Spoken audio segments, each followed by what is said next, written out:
What's good, everybody? It's your boy, O'Shea Duke Jackson, back at it again with another episode of The Celebrity Junk.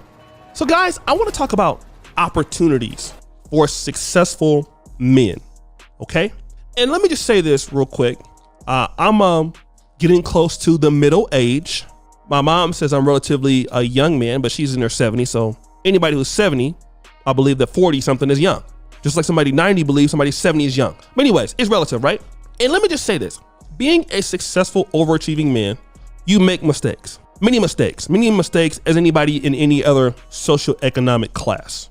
The difference between guys who are wealthier than guys who are non-wealthier is that it's easier to overcome those mistakes, typically because you're productive, okay? Now, let me talk about this.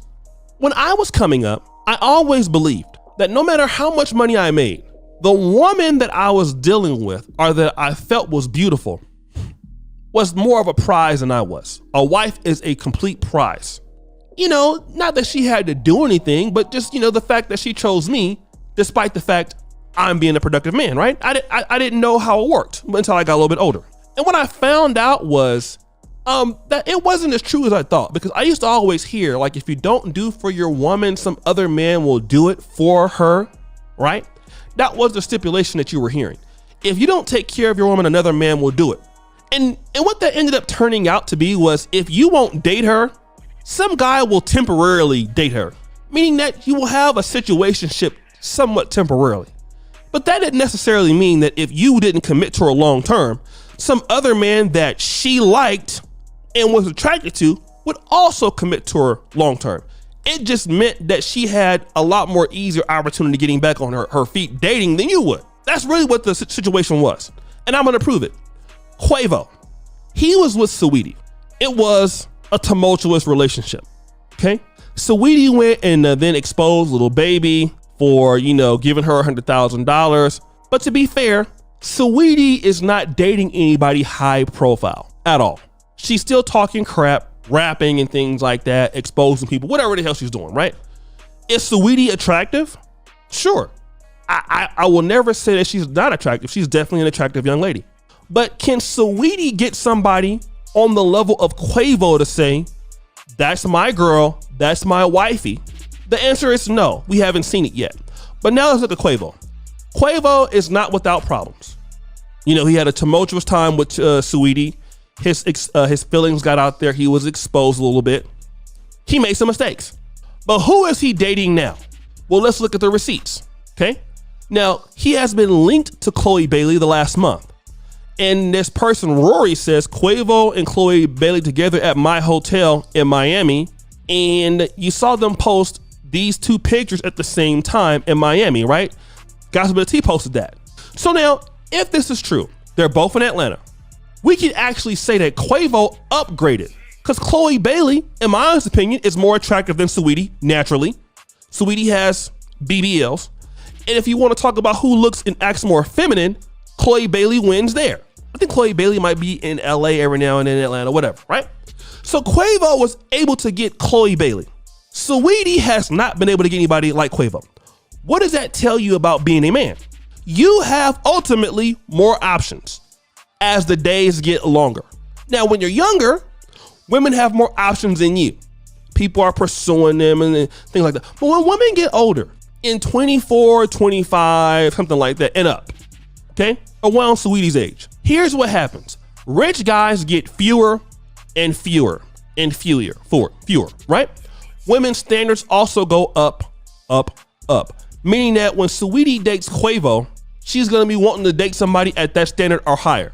Guess what? Quavo represents a percent of a percent of a percent of men in the United States. How do we know that? Look at what Larsa Pippen said about Scottie Pippen. What did she say? She says after she divorced Scottie Pippen, she has not been able to find a man that is as good looking, as responsible, as much of a great husband that he has been. She has to settle for guys that are partitions of who he was. That's typically the case. Women may want to believe that they're going to be able to replace a guy like Quavo. And Sweetie has it easier. You want to know why? She's in the industry. But guess what? All of those guys have more opportunity than a Sweetie. Some guys can look at how she treated Quavo and be like, she's cute, but you know what? I just have too much opportunity to put up with whatever she's dealing with. I don't want to deal with that. And guess what? Guys with money and somewhat of prestige and fame have that opportunity. That's the beautiful thing about being successful. I tell guys all the time, you want to solve a lot of your problems in the world, you'll always have problems. But you know what? At least be rich having problems. It's definitely better than being poor and having problems, because at least you'll be able to do certain things. You can live in certain places. You're getting tired of getting robbed over there in certain neighborhoods, Del Paso Heights, like where I'm from? No problem. Go get skilled, go work real hard. You don't want to worry about getting robbed in North Philly? Move. Have money, okay? You want your kids to go to the nice schools? Stop smoking weed every day or drinking Hennessy. Go get skilled, work hard, learn things, how to run businesses or how to become a good contracted employee. And guess what? You're gonna move somewhere else. You never have to worry about those idiots ever robbing you again or shooting at your kids or anything like that, okay? You don't want to have to worry about dating chicks with bad attitudes. Here's some of the things you can do. Work on yourself, define your standards, also go get rich, and then you'll give yourself some opportunities. And you can also overcome mistakes. When you're a poor guy, it's hard to overcome mistakes.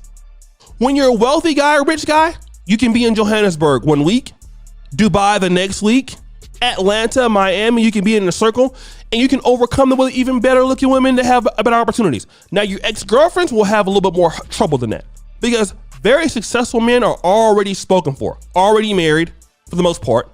And the best that a lot of ladies can do is date a guy like that part-time. Most men that are already doing very well have a lot of opportunities. That's the one thing that ladies don't want to admit. Successful men have a lot of opportunities in the world. Go to Nigeria, for example. 200 million people in Nigeria. You're a guy that makes $1 million a year. How many guys are like you in Nigeria? South Africa, Uganda, Kenya, Mexico. How many? Okay, not many. Successful men are the antidote to anything. Feminism, misandry, all of that. Be successful. Give yourself an opportunity to rebound, even if you make mistakes. Learn from it.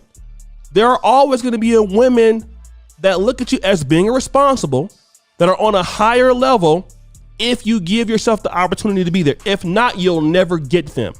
So guys, what do you think? It's your boy, O'Shea Duke Jackson. Back at it again. Another episode of Celebrity Drunk. Appreciate you for all that you do. Subscribe, hit the bell. Check out the first comment, hit the top. We're out.